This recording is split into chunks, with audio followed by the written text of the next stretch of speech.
네, 지상파 3사 출구조사 결과 앞서 전해드린 것처럼 민주당이 11곳, 국민의힘이 한 곳에서 우세한 것으로 예측이 됐습니다. 네 분과 함께 얘기 좀 나눠보도록 하겠습니다. 민주당의 박성준 의원, 국민의힘의 최수진 의원, 그리고 민주당 김영주 전 의원, 국민의힘 전주혜 전 의원과 함께 얘기를 좀 나눠보도록 하겠습니다.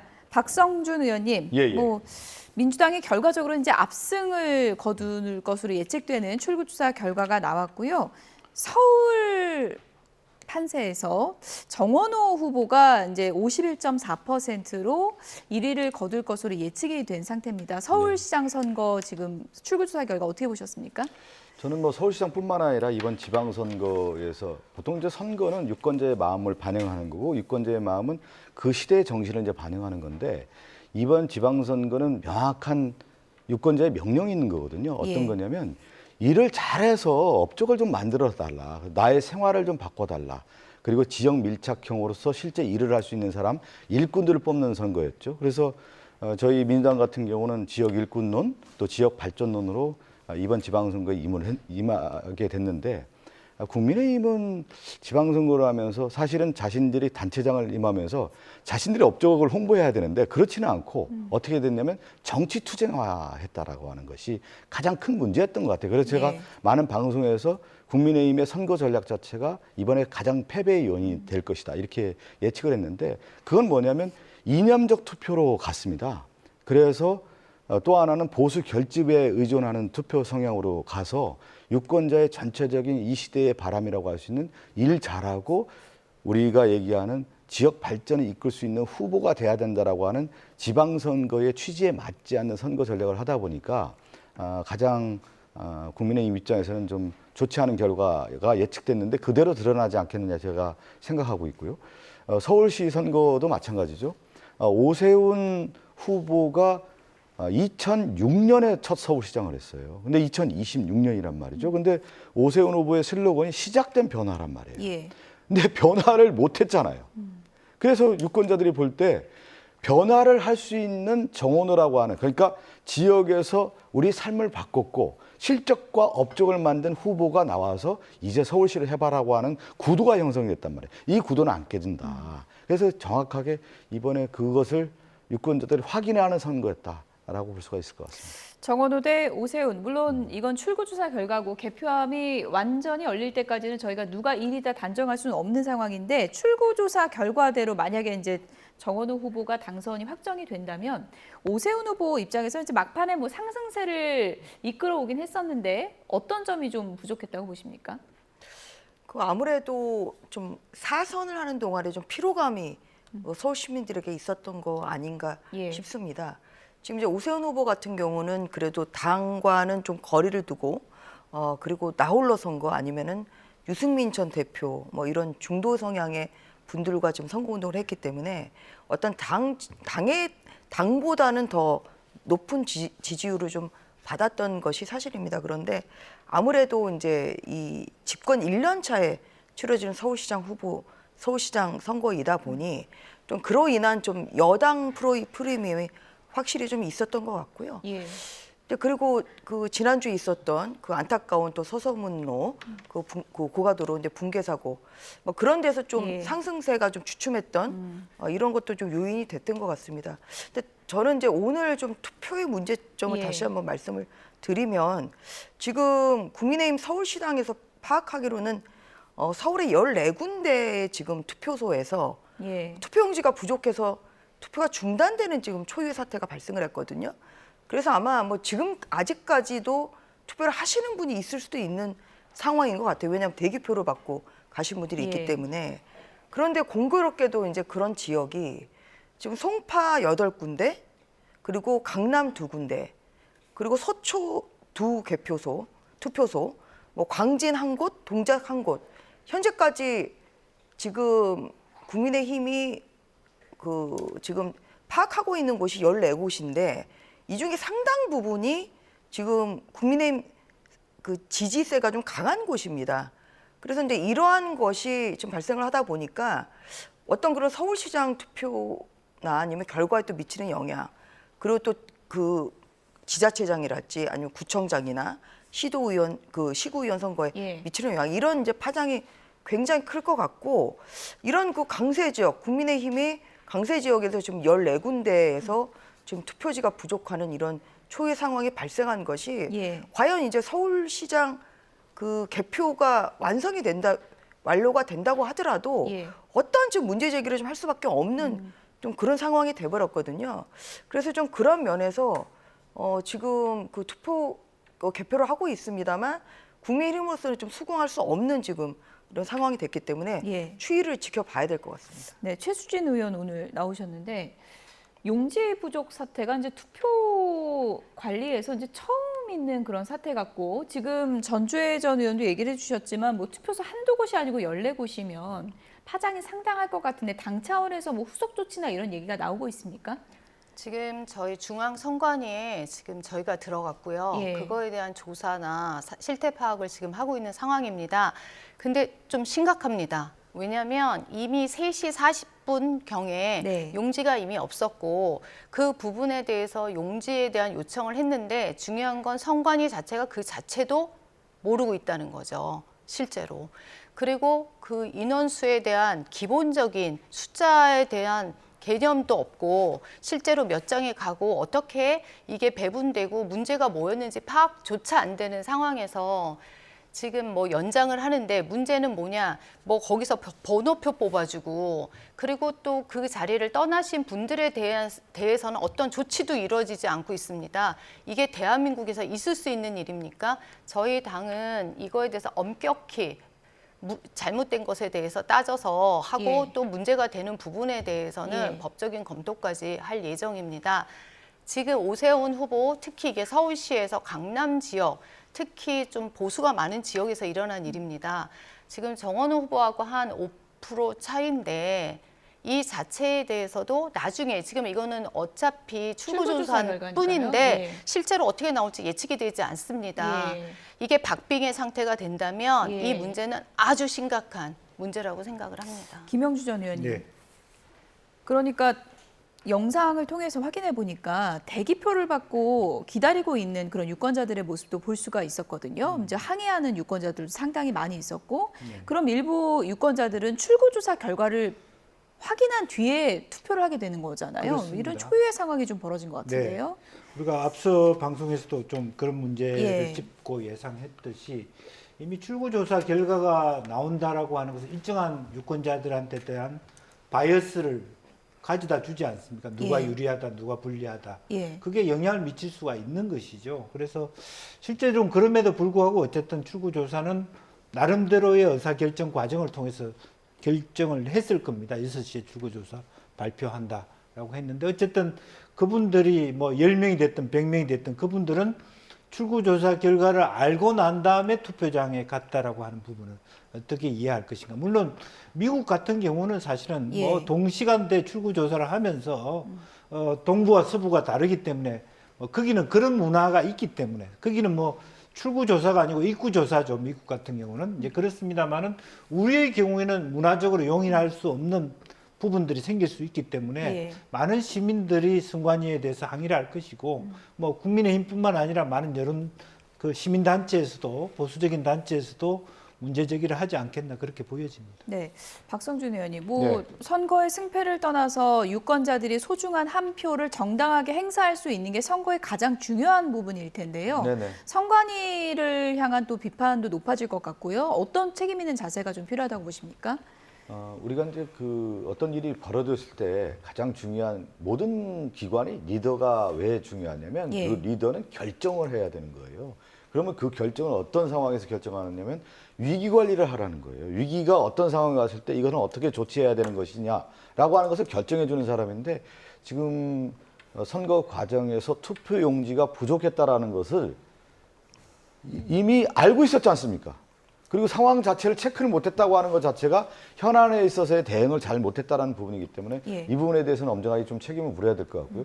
그 이후에 이제 중앙선관위에서 대기자에 대해서는 투표가 진행됐다라고 하는 조치를 그래도 신속하게 취하지 않았느냐 이런 생각이 좀 드는 건데 예. 차후에 이 문제에 대해서는 재발 방지 대책과 뿐만 아니라 이 관련자들에 대해서는 좀 책임을 물어야 된다고 봅니다. 예. 근데 이게 좀 엎질러진 물처럼 될 수밖에 없는 게 지금 투표하러 왔다가 지금 대기표를 받고 또 연락하면 오게 하고 그러면 중간에 사람이 마음이 바뀔 수도 있는 거거든요.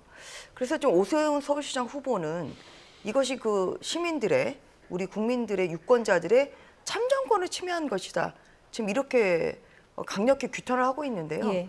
저는 그 오세훈 서울시장 후보 이야기대로 유권자들의 참정권을 침해한 것이라고 생각합니다. 그래서 단순한 지금 실수로 넘어갈 수 있는 것은 아니고 지금 파악한 것만 14군데의 투표소에서 이 투표용지 예. 부족이 발생한 것이라 글쎄요, 이 부분에 대해서는 중앙선관위에 대해서 어떠한 지금 책임을 좀 물을 수 있을지 항상 중앙선관위는 직무감찰을 받지 않는다. 본인들은 그동안의 성역이었던 거예요. 그래서 그 매너리즘에 좀 빠져 있는 것이 다시 한번 확인이 된 거고 2021년도에 소쿠리 투표 이후에 그때도 분명히 국회에서는 외부 감사를 해야 된다고 했음에도 불구하고 중앙선관위에서 내부 감사로 하겠다고 해서 더 이상의 어떤 법적 조치를 할 수 없는 좀 상황에 이었습니다. 그런데 마찬가지로 이번에도 또 내부 감사하고 끝낼 겁니까? 저는 지금이야말로 이 중앙선관위에 이러한 그 국민들의 참정권을 제대로 행사하지 못하게 하는 이러한 행태에 대해서는 대대적인 제재 수단이나 예. 아니면 강력한 저는 감사를 통해서 이 중앙선관위의 이런 문제점을 발본색원해야 될 때라고 생각합니다. 앞으로 이번 사태가 어떻게 좀 파악이 될지 그리고 국민의힘이나 이제 민주당에서 또 어떤 입장이 나올지 저희가 추가로 들어오는 대로 전해드리도록 하겠고요. 출구조사 결과 받아들어서 이제 많은 분들이 여론조사 추이랑 출구조사랑 어떻게 달라지나 이제 많이 좀 지켜봐 주셨을 텐데 김영준 의원님, 네. 부산 북구갑이요. 일단 블랙아웃 기간 전하고 오늘 출구조사 나온 결과하고는 양상이 좀 다르거든요. 네. 왜 그런 것 같으세요? 아마 이제 보수 결집이 있었어요. 박근혜 대통령도 다녀가시고 예. 이명박 대통령도 다녀가시고 그런 것들이 보수 결집으로 말하자면 가파르게 올라갔는데 문제는 북갑의 경우에는 그 보수표들이 고민했던 것 같아요. 또 일부 역선택도 있었다라고 하는 것이 그 셈법을 굉장히 복잡하게 만든 것 같습니다. 한동훈 후보의 그 지지세가 확고히 올라간 건 사실인데 예. 한편으로 보면 그야말로 지역 밀착형의 여론이었었는가라고 하는 그런 이제 갭이 있는 것이고요. 예. 또 하나는 어쨌든 전통적인 줄투표라고 하는 시장과 같이 투표장에 들어갔을 때 1번, 2번이 갖고 있는 어드밴티지를 있었는데 한동훈 후보가 6번이라고 하는 순번 때문에 가지고 있는 조금 불리함. 그리고 또 하나는 어차피 국민의힘 후보를 찍었을 경우에 박민식 후보를 찍었을 때 사표가 될 거라고는 사표 심리가 한동훈 후보 쪽으로 가지 않고 일부는 오히려 하수석 쪽으로 간 부분도 없잖아 있다라고 하는 거고 근본적으로 저는 어쨌든 시장 선거하고 다른 보궐선거였지만 부산에 굉장히 어려운 경제 여건이 여당에게 더 유리한 투표를 만들어준 거 아닌가 그렇게 예. 보여집니다. 박성준 의원님, 예. 지금 출구조사 결과를 보면 박민식 후보가 15.8%, 하정우 후보가 42.6% 득표를 할 것으로 예측이 됐는데 좀 따져보면은 박민식 후보 표가 한동훈 쪽보다는 오히려 하정우 쪽으로 간 게 아니냐 이런 또 분석도 나오고 있거든요. 어떻게 보십니까?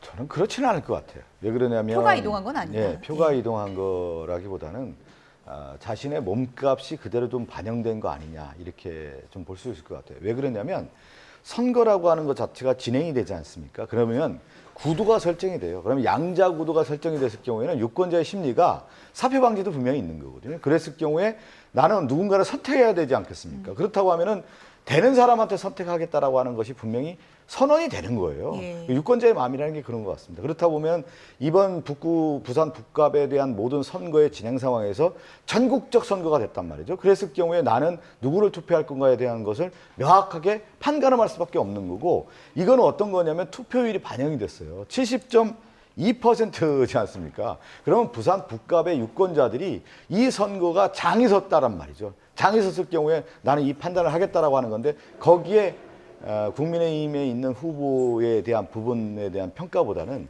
이 둘의 싸움에 있어서 나는 이쪽을 선택하겠다, 이쪽을 선택하겠다라고 하는 것이 결정이 된 거고, 이제 저희가 이제 여론조사를 쭉 하지 않습니까? 여론조사 쭉 하는 과정과 공식 선거 운동 지나고 나서 깜깜이 기간에서는 유권자가 더 그렇게 되는 것이죠. 그런 측면에서 봤을 때는 상당히 이제 박빙의 승부가 될 수밖에 없는 거고, 또 부산 북갑의 진영을 뛰어넘어서 예.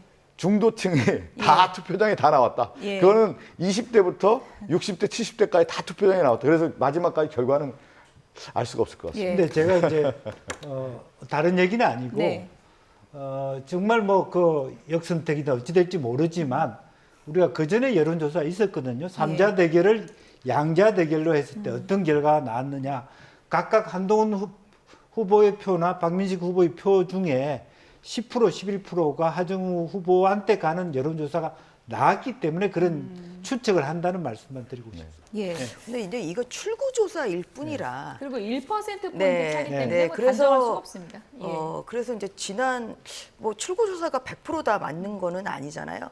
네, 그리고 또 다른 또 방송에서 여론조사에 그 출구조사에서는 또 한동훈 후보가 앞서는 그런 결과가 좀 나온 것도 그건 제가 수치를 좀 있기 말씀드리겠습니다. 때문에, 네. JTBC 예측조사에서는 부산 북갑에서 한동훈 후보가 48.1, 하정우 후보가 37.6%. 네, 그래서 여기는 정말 이제 개표 결과를 좀 지켜봐야 될 것 같습니다. 네, 네. 그래서 그동안에 한동훈 후보의 우위가 좀 계속 투표일까지 오늘까지 이어졌는지 뭐 아니면은 정말 골든 크로스가 났는지는 아직까지 좀 예단하기 좀 어려울 것 같고요.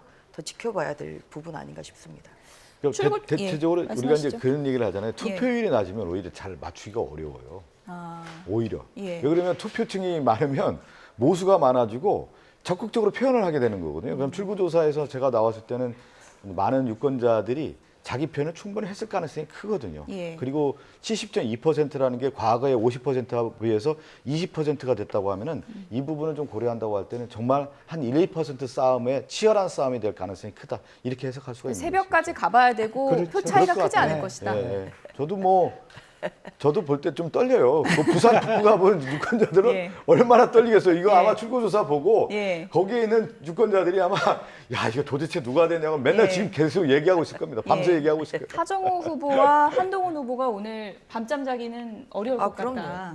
그런 상황인 거고 지금 북구가만큼 뜨거운 것이 바로 평택을입니다. 네. 누가 될지 모른다 하긴 했는데 출구조사까지 이렇게 나올 줄 몰랐거든요. 거의 1등하고 3등까지가 지금 1%로 예. 아주 초접전 지역이고 글쎄요 저희는 이거는 이제 정말 100% 투표율을 그 개표를 해봐야 알 수 있는 거 아닌가 싶습니다. 23년 총선 때도 몇 개 지역은 한 새벽 4-5시까지 앞서가다가 마지막 1시간 앞두고 뒤집어진 데가 있거든요. 근데 여기는 초접전 지역이고 또 부산 북구갑은 투표율이 굉장히 높습니다만 지금 평택은 투표율이 그렇게 높지는 않은 것으로 나오기 때문에 어느 적극적인 지지자가 어느 쪽이 더 많이 갔느냐 여기에 따라서 결론이 나지 않을까 싶고요. 저는 아무튼 그런 의미에서는 우리 국민의힘 유이동 후보가 평택 토박이이고 이쪽에서 3선 의원을 하신 분이기 때문에 예. 유이동 후보의 적극 지지층이 조금이라도 더 많이 가지 않았을까 예. 하는 그런 희망을 가지고 저도 봅니다. 유희동 의원한테 좀 기대하는 바가 있다면 지금 어쨌든 두 분이 통합이 안 된 상태에서 그 표가 갈 수도 있고 황교안 후보 표가 간다는 거죠? 그렇죠. 예. 왜냐하면 이 황교안 후보 자체하고 통합은 못했지만 예. 단일화는 못했지만 어차피 사표가 될 바에는 갈 수 있다라고 생각을 하고 또 어부지리로 민주당에서 둘이 싸우다 보니 이 표가 또 찢어질 수 있고 이쪽에서 오히려 그러면 가능성이 있다. 지금 현재는 어차피 오차 범위 내에 있기 때문에 좀 더 지켜보는 게 좋겠다 이런 생각을 합니다. 네. 웬만하면 박성준 의원께서 네, 예. 김용남 후보가 된다고 하실 텐데 평택은 진짜 모르시겠다는 거죠? 평택은 제가 그 얘기를 좀 드렸거든요. 예. 사전 투표가 낮아서 본투표 오늘 본투표의 보수층들이 상당히 나올 가능성이 크다. 그리고 우리의 민주 진보 진영이라고 하는 유권자층이 상대적으로 투표를 덜 했을 가능성이 크다.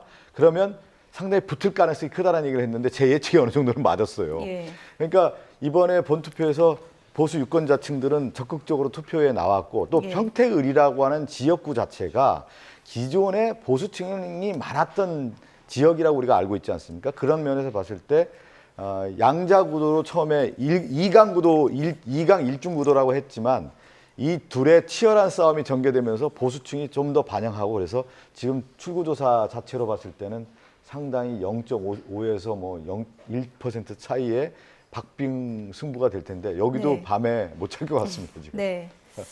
어쨌든 조국 후보, 한동훈 후보가 국회에 입성하느냐 이거를 확인하시려면 밤을 새셔야 됩니다. 밤을 새야 저희 될 것 같습니다. YTN 개표 방송을 통해서 네. 도대체 누가 될지 이거 내일 아침까지 안 정해질 수도 있는 거 아니겠습니까? 지금 요번에 예. 선거의 큰 특징 중에 하나가 이제 장이 섰다라고 제가 그런 표현을 썼는데 장이 섰다. 예. 뭐냐면 광역단체장도 거물들이 많이 나왔어요. 네. 저 예를 들면 대구만 해도 지금 우리 김부겸 후보가 나왔고 부산의 전재수 후보, 특히 또 서울에는 오세훈 정원호 후보가 이렇게 경쟁을 하고 무엇보다 또 14개의 보궐선거 지역에 박빙 승부가 이루어지는 지역들이 많다 보니까 이 선거와 이후에 정당 안에서의 파장이 예상되기 때문에 더욱더 관심이 있는 예. 그런 선거가 된 것이죠. 그래도 재보궐선거는 투표인단이 적기 때문에 12시 1시쯤 되면 대충 가닥을 볼 수 있지 않을까. 광역단체장하고 그러네요. 또. 달리 좀 일찍 결과가 나올 수 있지 않을까. 근데 제가 2년 전 총선 때는 제 그 지역 같은 경우는 예. 새벽 한 5시 정도에 나왔습니다. 네. 그래서 나왔어요? 예, 그래서 꼭 예. 그렇게 그 투표 인수가 좀 적다고 해서 빨리 나온다고 예단하기 좀 어려울 것 같고 저는 어떤 이 평택을 그리고 또 부산 북갑은 굉장히 치열한 또 그 선거이기 때문에 예. 아마 뭐 새벽 정도에 결과 나오지 않을까 그렇게 조심스럽게 예측이 유이동 봅니다. 예. 유이동 후보가 처음에 2등을 했으면 막판에 정말로 거의 더 많은 올라갈 수 압도를 할 수 있었을 텐데 예상외로 우리가 예상하기 힘들 정도로 초반 그 좀 피치가 낮았죠. 별로 좋지 않았다라고 하는 것이 조금 그 이해할 수 없는 포인트였다고 생각이 들어요. 네, 최수진 의원께 질문을 좀 드릴게요. 대구도 지금 딱 붙었습니다. 출구조사요. 네, 네. 국민의힘에서는 우리가 대구는 가져간다 이렇게 계산을 하고 있었는데 한 곳이 지금 경합으로 빠진 거거든요. 어떻게 보십니까? 처음에 솔직히 처음에는 어렵다고 저희가 처음 생각하지 않았습니까? 김부겸 후보가 했고 또 대구의 민심이 그랬다. 예. 근데 갈수록 추경호 대표가 확정이 되면서 후보 선정이 되면서 지지율이 올라가기 시작했습니다. 그리고 또 제일 중요한 게 지금 대구는 경제적인 이슈가 제일 큽니다. 그러다 보니 추경호 후보가 저희는 적합하다고 판단을 했고 저는 오히려 이 결과가 경합으로 나온 거에 대해서 약간 놀랐고 우리는 솔직히 한 5% 이상은 같다 생각을 하고 내부적으로 하고 있었습니다. 그래서 이거는 좀 지켜봐야 될 텐데 저희는 아직도 이거는 이길 수 있다라는 생각을 좀 하고 있습니다. 김부겸 후보는 출구조사 결과 발표 이후에 표정이 나쁘지 않던데요. 그 정도면 난 지금 선전하고 있고 이길 수 있다 이러면 자신감일까요? 그 마지막 유세 때 모든 걸 다 풀었습니다. 인생의 마지막 선거고 마지막 유세고 예. 아버지한테 노래도 부르고 도와주이소 했고 한없이 활동을 했고 예. 실제로 민주당 입장에서는 지금 결과가 어떨지를 떠나서 엄청나게 많은 대구 경북을 흔들어 놨다라고 하는 성과를 이미 갖고 왔다. 설령 이번에 시장이 되지 못하더라도 상당히 대구 시민들이 한 번쯤 30년 무조건 보수의 심장이라는 이유 때문에 무조건 찍는 그런 상태가 아니라 한 번쯤 생각해 볼 수 있는 계기가 됐다는 것만 해도 의미가 있다고 생각이 들고요. 지금 긴장할 이유가 뭐가 있겠습니까? 다 내려놓고 하늘의 뜻인데 네. 그런 의미에서 본인은 어떻게 보면 상당히 만족스러운 선거운동을 했다. 그리고 절절한 대구 시민의 그 손을 잡으면서 정말 자기가 있음으로 인해서 이런 일을 할 수 있다는 것에 대한 자존감도 높지 않았을까 그렇게 생각이 듭니다. 진인사 대천명이다. 예. 예. 예. 근데 어제 그 마지막 유서에서 우죠. 눈물을 보이셨잖아요. 사실 유권자들이 굉장히 마음이 약하기 때문에 그런 눈물의 호소에 저는 본투표에 어느 정도 영향을 미쳤을 수 있다고 생각을 합니다. 우리 눈물 흘리는 후보는 많은 것 같아요. 그런데 이제 많이 회자가 됐고 예. 어제 언론에 많이 나왔기 때문에 예. 그런 면에서 이런 진정성을 가진 그런 마지막 그 호소가 좀 본투표에 좀 영향을 미치다 보니 예. 오늘 출구조사 결과 정말 예측할 수 없는 그런 결과가 나오지 예. 않았나 싶고요. 근데 제가 좀 한편으로는 또 화면을 좀 보면 네. 김부겸 후보와 이제 추경호 후보 그 옆에 이진숙 후보가 있지 않습니까? 네. 그런데 이번 선거에서 보면 이제 국민의힘이 사실은 자신의 과오에 대한 문제를 탈색하고 새롭게 나가는 후보들로 갔어야 되는 거거든요. 그러면서 국민의힘이 보수라고 하는 가치를 유지하면서 정당으로서의 비전을 제시를 해야 되는 건데 국민의힘의 후보 추경호 후보라든가 이진숙 후보가 전형적인 윤 어게인 세력이었단 말이에요. 그리고 선거 전략이 뭐냐면 진영에 의존하는 선거만 갔다라고 볼 수가 있죠. 그래서 마지막에 박근혜 후보라든가 박근혜 전 대통령이라든가 이명박 전 대통령과 손잡아가면서 이 선거를 치렀다고 하는 것 자체가 과연 유권자들에게 얼만큼 다가갈 수 있었을까? 오히려 그것이 유권자들의 마음을 떠날 수 있는 오히려 그런 계기를 선거 상황에서 제공한 거 아니냐 이런 판단도 들 수가 있는 거거든요. 결과적으로 추경호 후보라든가 국민의힘 후보들이 새로운 가치를 추구하면서 보수가 살아날 수 있는 그러한 모습으로 갔어야 되는 건데 오히려 후보 지명부터 해서 저는 예. 민심에 이반된 후보로 갔기 때문에 이런 결과까지 온 거 아니냐 저는 그렇게 민심에 봅니다. 이반을 잠시만요. 한 후보라고 말하기는 좀 어렵고요. 네. 예. 발언 기회 잠시 네. 뒤에 드릴게요. 지금 속보가 들어와서요. 투표용지 부족 사태와 관련해서 중앙선관위가 입장을 냈습니다. 투표 용지가 부족한 사태와 관련해서 파장이 커지고 있는데요. 중앙선관위가 대국민 사과를 할 예정이라고 합니다. 저녁 9시에 대국민 사과와 브리핑을 할 예정이다. 이런 입장을 밝혔습니다. 앞서도 전해드린 것처럼 뭐 전주의 전 의원님이 뭐 열 몇 곳이다 이렇게 좀 얘기도 네, 해주셨는데 지금 여러 곳에서 투표용지가 부족해서 투표를 못하고 돌아갔다는 분도 있고 그리고 항의를 하다가 용지를 뒤늦게서야 받아서 투표를 마친 분들도 있고 이런 용지 부족 사태로 서울시장 선거에 파장이 커질 것으로 예상되는 그런 상황에서 중앙선관위가 잠시 뒤 저녁 9시에 대국민 사과와 브리핑을 한다고 합니다. 일단 뭐 어떤 얘기를 하는지 좀 들어보고 또 여야 모두 당 차원에서 어떤 대응책을 마련할지 지켜보도록 하겠습니다. 전주희 전 의원님 말씀하시죠. 네, 방금 이제 그 선관위 대국민 사과 관련해서 말씀을 드리면 저는 지금 사과해봤자 무슨 소용이 있습니까? 항상 선관위 이런 식이에요. 죄송합니다. 또 재발 방지하겠습니다. 하지만 이게 시정이 되지를 않았기 때문에 지금 이 유권자들이 제대로 투표에 참여하지 못한 여기에 대한 저는 어떤 그런 그 특단의 대책이 필요하다고 말씀을 다시 한번 드리고요. 사과로는 부족합니다. 예. 예. 그런 말씀을 드리고 대구 같은 경우는 그 추경호 그 후보에 대한 저는 그 기소는 정치적 기소라고 생각을 합니다. 그렇기 때문에 민주당에서 국민의힘 후보들에 대해서 뭐 이런 그런 그 뭐 민심을 이반한 후보다 이것은 저는 과도한 비난이라고 생각을 하고요.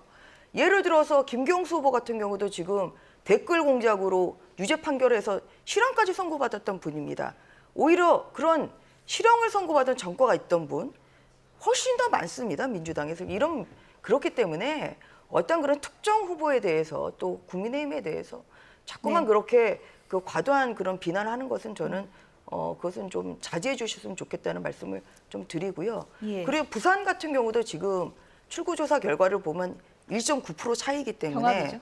굉장히 초경합 상태이기 때문에 저는 마지막 뚜껑을 열어봐야 여기도 이제 결과 나오는 거 아닌가. 예, 그런 예. 조심스러운 예측을 최수진 의원님 하는 바입니다. 간략하게요. 일단은 지금 국민의힘으로서는 경합이 있긴 하지만 참패라는 성적표를 받아들게 됐잖아요. 이렇게 되면은 당연히 이제 국민의힘 지도부 거취와 관련된 얘기가 나올 수밖에 없을 텐데 이 부분은 어떻게 좀 정리가 될 것 같습니까? 뭐 최종 결과는 봐야 되지만 어쨌든 국민의 그런 결과에 대해서는 저희는 겸허히 수용한다 이렇게 발표가 난 걸로 알고 있고요. 또 사실이고, 그러니까 그 부분에 대해서는 저희가 이제 부족한 점은 채워나가는 게 맞다고 생각을 합니다. 하지만 지금 저희가 봤을 때 예전에 18대 같은 경우도 여당이 대부분 하고 저희가 한 2석만 가져간 걸로 알고 있고 하나는 원희룡 무소속해서 3개 정도를 자리를 가져왔는데 저희가 사실 이번에 예측할 때 한 3, 4개를 가지면 저는 선방했다고 생각을 합니다. 개인적으로도 생각을 하고 있고 아까 자꾸 민주당에서 저희가 무슨 정책이 없고 이 진영으로 대립을 했다고 하는데 사실 각각 후보들의 면면을 보면 실제적으로 지금 더불어민주당에서 낸 후보들은 거의 범죄 경력이 너무나 많이 갖고 있습니다. 그리고 이거는 명픽, 즉 대통령의 바람이라고 저는 생각을 합니다. 그런 부분에 있어서 저희 후보들이 뭐 나쁘거나 능력이 부족하거나 예. 문제가 있거나 저는 그렇게 생각하지 않습니다. 김영주 전 의원님. 네. 뭐 결과는 다 최종적으로 정리는 해봐야 되겠습니다만 윤곽은 대충 나온 것 같고요. 네. 이렇게 되면은 아무래도 장동혁 대표의 거취에 대한 얘기가 거세게 나올 수밖에 없을 것 같거든요. 네. 어떻게 될 것 같습니까?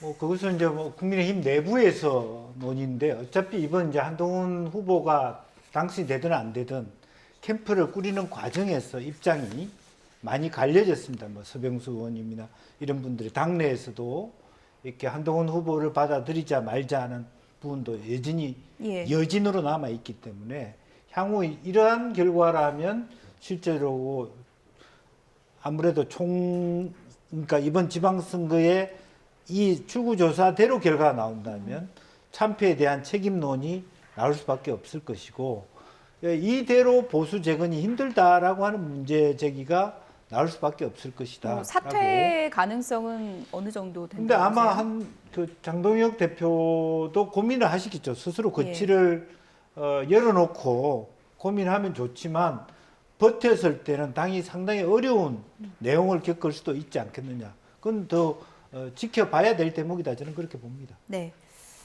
어쨌든 뭐 개표 결과가 완전히 나오지 않은 상황이기 때문에 저희가 뭐 단정적으로 말씀을 드리는 건 아니지만 결과 이후에 또 국민의힘 지도부 장동혁 대표가 거취와 관련해서 어떤 선택을 할지도 상당히 좀 관심사고 박성준 의원님 예, 예. 저도 일단- 그 부분 한 말씀 드리고 좀 질문 예, 받도록 말씀해 하겠습니다. 주시죠. 예. 예. 선거는 결국은 지도부가 책임지는 거예요. 그러면 선거의 결과라는 것을 어떻게 받아들이냐, 뭐 숫자로 얘기하는 게 아니라 기존의 단체장들을 누가 갖고 있었습니까? 국민의힘 후보들이 다 갖고 있었던 단체장 안에 서울뿐만 아니라 대전, 충남, 강원, 부산, 다 경남 다 갖고 있었던 그 자신들의 아성이었지 않습니까? 그랬을 경우에 이번 지방선거에서 특히 서울, 경기, 또 인천, 충청, 또 영남권 관련된 부분까지 지금 출구조사지만 패한 것으로 나왔을 때 이거는 지도부가 면책 사유가 될 수가 하나도 없어요. 어디서 면책 사유를 받을 수가 있겠습니까? 이런 경우에는 정당에서 기본적으로 장동혁 대표는 사퇴를 할 수밖에 없는 거예요. 그렇게 해야 오히려 출구가 생기는 거고 그 이전에 저는 만약에 선거 전에 장동혁 대표가 사퇴를 하고 새로운 선대위를 꾸려서 선거를 했다고 하면은 그 선거 자체에 오히려 정당성을 부여해 줄 수 있는 예. 부분이 있는 건데 장동혁 대표가 그것까지 놓쳤다. 그러니까 장동혁 대표의 정책 활로가 다 막힌 거예요, 제가 볼 때. 오히려 선거 전에 장동혁 대표가 사퇴하면서 국민의힘의 선대위뿐만 아니라 정치적인 어떤 진영을 다시 갖췄다고 하면은 장동혁 대표도 살 수가 있었던 여지가 있는 건데 예. 이미 이러한 상황에서 장동혁 대표가 대표 체제를 유지한다? 그건 말이 안 되는 겁니다. 저는 예. 있을 수 없는 일이라고 봅니다. 다음 질문 드려도 될까요? 예, 예, 말씀하세요. 전북 지역도 얘기를 안 할 수가 없어서 정청래 대표 입장에서 출구조사 결과 봤을 때 이원택 후보가 48.5, 김관용 후보 46.3, 여론조사 추이랑은 좀 다르게 나왔거든요. 어떻게 받아들였을까요? 근데 이제 전체에 예. 우리가 이제 선거를 볼 때 전체를 보고 숲을 보고 나무를 볼 수 있는 거 아니겠습니까? 그런데 이번 지방선거에서 전체적인 결과는 민주당 입장에서 봤을 때는 선전하고 좋은 결과를 얻을 것이다 이렇게 예측되는 거 예. 아니겠습니까? 그 가운데 부분적으로 봤을 때 전북지사의 선거를 봤을 때 김관영 무소속 후보가 됐을 경우에는 우리의 텃밭이라고 하는 민주당의 텃밭이라고 하는 전북에서 패배한 거기 때문에 그 부분도 상당히 책임에 대한 여지가 있는 건데 그런데 전체적인 선거에 선전하는 가운데서의 한 부분이기 때문에 예. 저는 그렇게 큰 파장은 있을 것 같지는 않습니다. 지금 뭐 여론조사상에서는 김관영 후보가 상당히 좀 높게 나오는 여론조사가 많았는데 출구조사에서는 이원택 후보가 좀 높게 나왔거든요. 네. 이거는 어떤 현상이라고 봐야 될까요? 사실은 이제 초반에는 정청래 대표가 미웠죠. 전북도민, 그러니까 당원들 입장에서는. 김관영에 대해서 예. 그렇게 불공평한 처우를 했다라고 하는. 그러나 큰 틀에 그게 이제 보통 선거를 하면 뭐 해보신 분들 다 계십니다만은 사이클이 두세 사이클이 갑니다. 근데 마지막에 가서는 그러면 민주당에게 전북이 김관영을 선택함으로 인해서 실제적으로 불편함을 줄 것이냐에 대한 고민을 해서 결국에는 조직의 힘으로 이것을 덮었다. 저는 그렇게 봅니다. 그러니까 그 과정은 우리가 사실은 좋은 과정이라고 볼 수 없지만 선거 때마다 나오는 뭐 미워도 다시 네. 한번 그런 네, 겁니까? 그렇지만 어쨌든 예. 큰 틀에서는 민주당을 보고 가자라고 하는 예. 이제 그런 부분이 있고 여전히 그 김관영 후보에 대한 지지율이 상당히 높다라고 하는 것은 문제 제기를 많이 하죠. 하지만 그렇다고 해서 무소속 후보를 낼 정도의 어떤 전북 도민, 뭐 도민들이 상당수가 민주당 당원일 텐데 이제 그런 의미에서의 어떤 몇몇 퍼센테이지가 정청래 대표에 대한 문제 제기가 있지만 마음을 돌리지 않았겠냐. 저는 그렇게 생각합니다. 네. 뭐 미워도 다시 한번 그 말 선거 때마다 나오는 말이긴 한데 그 말을 적용하면 국민의힘이 지금 뭐 대구, 대구가 접전이긴 하지만 또 희망을 가져볼 만하다 그런 생각도 할 것 같은데요. 맞습니다. 지금 대구 주민들이 많이 마음이 바뀌었고 그래도 우리가 같이 한번 해서 이재명 정권에 대한 심판을 우리가 해야 되지 않냐 이런 말들을 많이 하셨고 또 거기 박근혜 대통령 전 대통령도 거기 가시면서 훨씬 보수 결집에 저는 효과가 있었다. 그래서 다시 한번 새 출발할 수 있는 그런 대구 국민들과의 많은 얘기들이 됐었다. 저는 그렇게 생각을 합니다. 저는 이제 뭐 아직 뭐 개표 지금 초기입니다만 지금 이번에 그 국민들이 드는 민심은 아마 뭐 국민의힘에 대해서도 또 경고장을 내리시고 아마 민주당에도 경고장을 내리시는 아마 그러한 결과가 나오지 않을까 예. 싶습니다. 지금 전체 16군데 시도지사들이 있고 또 14곳에 또 재보궐선거가 있지 않습니까? 예. 그런데 어느 한쪽으로만 완전히 그 힘이 쏠리는 그런 것이 아니라 뭐 이런 지자체장이든 아니면 보궐선거든 간에 전체적으로 봤을 때는 사실 민주당이 지금 계속 독주를 해왔던 것이 맞죠. 그리고 여기에서도 압도적인 승리를 하게 된다고 하면 이것은 너무 이제 힘의 축이 한쪽으로 기우는 그런 결과가 나오고 있고 나올 수밖에 없고 또 뭐 대통령께서 자꾸만 공소 취소를 지금 운운하고 있고 공소 취소 특검법이 지금 국회에 상정돼 있는 상황이기 때문에 예. 그러한 면에서 저는 국민들에서 굉장히 지혜롭게 국민의힘에도 경고를 내리시고 또 민주당에도 경고를 내리시는 어느 정도의 그런 균형을 맞추는 저는 아마 개표 결과가 나오지 않을까 생각합니다. 네. 경합지가 많습니다. 새벽까지 개표를 YTN과 함께해 주시면 감사하겠습니다. 지금까지 민주당 박성준 의원, 국민의힘 최수진 의원, 김영주 전주의 전 의원 두 분이었습니다. 고맙습니다. 감사합니다.